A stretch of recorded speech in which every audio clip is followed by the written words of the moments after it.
Hey out there everybody, it's Dave from Davestation VR, and today we're talking about Hopalong, the Badlands for PSVR. So this is a new game coming out this Tuesday. It's a Western style shoot 'em up, and the main thing that everybody's going to be talking about is the locomotion system here. It's really innovative, it's really weird, it shouldn't work as well as it does, but it does. So I said it's Western style, you're a cowboy.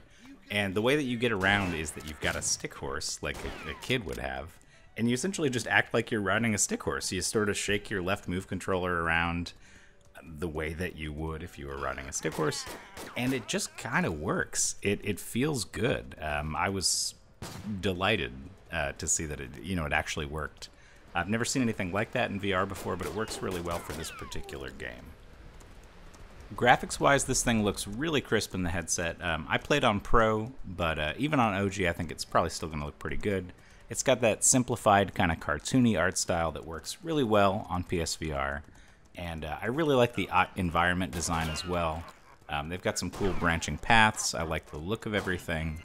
The water effects are really cool. Just like check out a waterfall in this game or a river or something. It looks pretty good.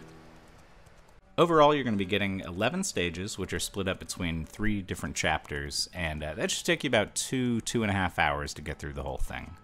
Now, there's a ton of weapons to unlock as you go through. You know, you've got your revolver, shotgun, sniper rifle, all that kind of stuff, but then you get a pickaxe and various other stuff. So as you keep going, it kind of develops the arsenal a little bit, and you unlock new stick horses to ride on. And each horse has slightly different attributes. One might be faster, have more health, regenerate health, or have some kind of special ability. So that kind of helps change it up a little bit too. And I think adds to the replay value. One thing I will say is the enemies are not the greatest. The AI is pretty dumb, and you can tell where they're going to spawn from, and sometimes it's just like endless spawning of guys from one area. And, there's not a whole lot of variety in the enemies as you go through. They keep repeating the same few voice lines over and over and over and over again. And there's sometimes when you've left a guy alive because you don't have to kill everybody, and you want to go back and kill him just because he keeps saying the same fucking thing over and over again. Anyways, on top of that, I found the boss fights to be pretty underwhelming, and then they just reintroduced those bosses later in the game as kind of spammy bullet sponge enemies that you don't even have to kill. So it's they could have done a little bit more with the enemies, I feel like. The other thing with the boss fights is there's these long dialogue sections at the beginning where nothing's happening, and I think it's supposed to build up the boss battle and make you laugh or something, but it's not always hitting in terms of the humor, and it just kind of kills the momentum when you've been going through shooting guys for a while and you get to a boss fight and you're literally just sitting there for a minute waiting for something to happen.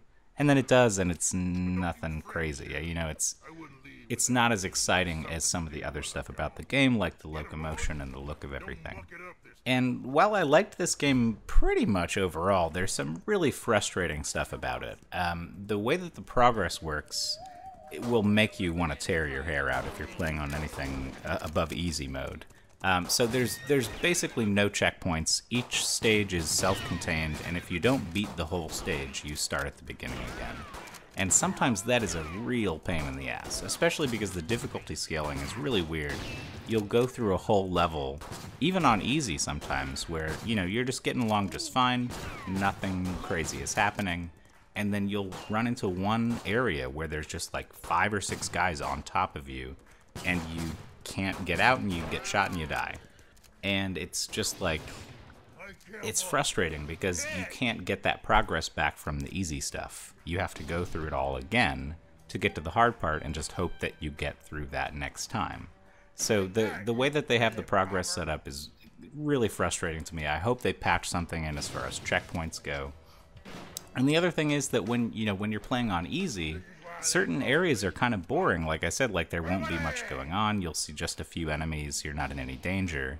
But if you're playing on higher difficulties, you risk losing your progress, anytime you get shot too much. So, I don't know. It's walking a thin line, and I think it comes down on the wrong side of it.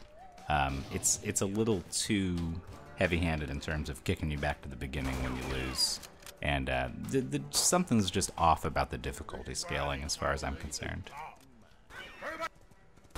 So for the most part, I really did like the control setup, but there were a few parts where it sort of fell short for me. The click turning is really, really slow in this game, and there's no option for smooth turning or anything else. And, you know, without the 360 tracking, if you're galloping along on a horse and you just barely miss a guy and you go past him, it's too difficult to turn around and shoot him. And if you try and turn your body around and shoot him, you lose tracking. So that part doesn't really work too well. I feel like maybe that went off better on PC, you know, where they have the 360 room tracking and you can turn all the way around and stuff. On PSVR, there's always this tracking indicator that shows you, you know, which way to face. But it's just always there, even if you're not facing the wrong way.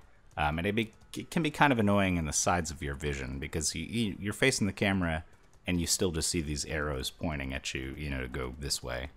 And you can't turn it off. There's not really much in the way of options as far as that stuff goes here. And even though there are quite a few weapons to get, and some of them are pretty satisfying to use, it's so hard to switch between them in the heat of battle, because it's set up in a way where you just hit X and circle to cycle through them on a move controller.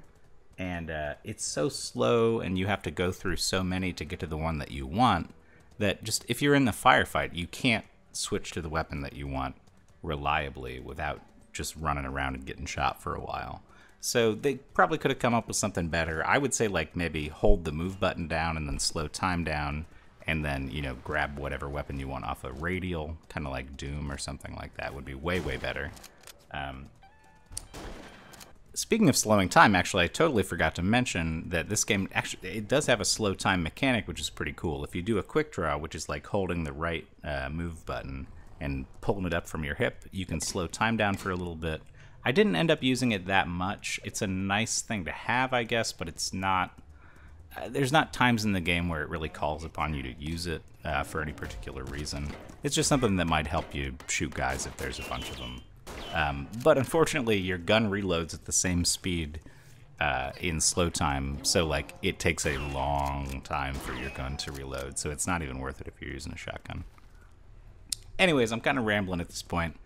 Overall, I would say this is a pretty charming little Western shooter that has a very clever locomotion system, and it looks great in the headset. And it's fun to play. Unfortunately, it kind of falls short in terms of the depth and the polish on the gameplay itself. I would say it definitely needs a patch to fix the progression issues, and maybe, you know, introduce smooth turning or a new way of selecting weapons or something like that. At $25, it might be a little steep, and you might want to wait for a sale. Depending on what you've seen here, you know, you can decide. The game does have some replay value in terms of, you know, unlocking new stuff and getting all the stars in each stage, but I can't really see myself playing it again. It was fun while it lasted for, you know, maybe about 2.5 hours, but after that, you know, you've got the idea pretty much, and it doesn't do enough within that 2.5 hours to make you want to keep replaying it over and over again.